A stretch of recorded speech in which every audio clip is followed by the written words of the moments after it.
he was playing when you say like he was very well known in those circles, and he at the time he was playing on some of the biggest tracks ever, and with some of the biggest producers as well. Absolutely. I mean, one thing I'll say about my brother, he was in hindsight, right? I didn't know. I was probably too far up my own backside, as it were, right? Yeah. But he was the most humble person. In 1977, he recorded Giddi Adi Rani with Janab Charanjit Ahuja, right? The biggest track, the biggest Dholki sound ever. Today, all of these tracks you hear from whichever artist, from whichever producer, will have that featured. And did he have to go to India to record that, or to do it we went to India anyway. Right. Okay. He didn't actually go there to record. I think it fell in his laps as that they went to record just the vocals, but the percussionist wasn't there. Yeah. Right. The reason why I was asking is because like one of the later things I'm going to ask about is kind of like recording techniques. So like where you had, if you had producers coming from India, how did they behave over here, or vice versa? So you were just saying you were going to India quite regularly at that time. But they went over there, and I think what the trend was at the time was that you obviously got off at Delhi. There wasn't any Amritsar airport. You got off at Delhi, you went to Charanjit's studio, and you did the recording. Certainly just the vocalist did their bit. You go to Punjab for a couple of weeks, you come back, on your way to the airport, you pick up the master. It'll be complete, mixed and mastered. Well, not even mastered in those days, but it would have been ready, complete, mixed, all ready for you to take home, right? So part of that recording process, I mean, in those days, they only had a 2-track studio. So one track, right? So one channel, as it were, was for all of the musicians, and the other was just for the vocalist.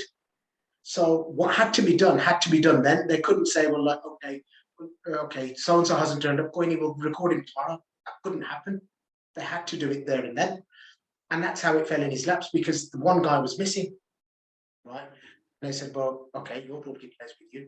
Let's record. But what, in talking to people like the genius that is Kuldip Manak, right, and True School as well, who both studied, music and our recordings and everything else, the depth that, I couldn't even imagine. And we sort of, the sort of conclusion that we come to is that was the most prolific India producer with one of the most prolific UK percussionists.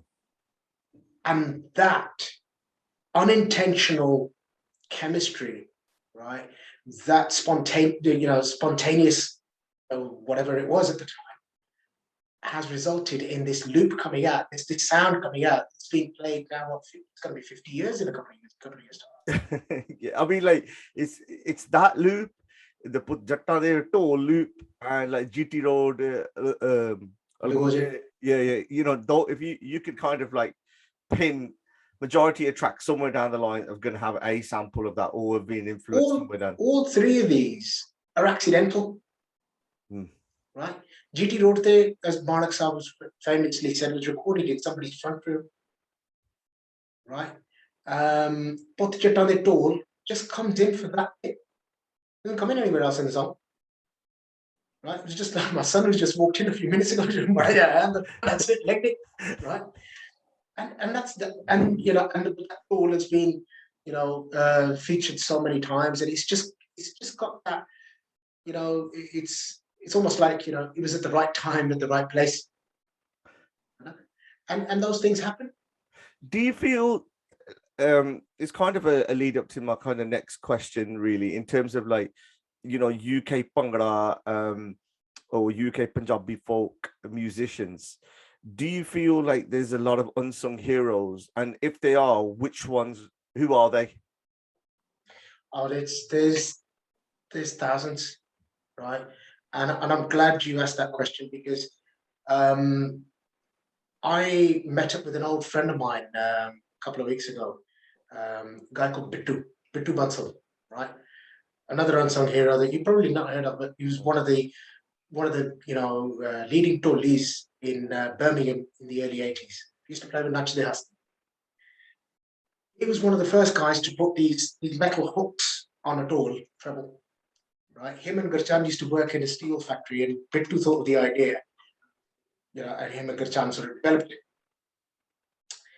Anyway, Bittu is also a very good artist, painter. Bittu painted this mural in his house with Sardoz, Surendra Shinda, Marta. It's fantastic. I've seen it. Etc., etc., etc. And Surendra Shindaji was at my house a couple of years ago, and I took him over. He signed it and everything else. But anyway, we got talking a couple of weeks ago, and I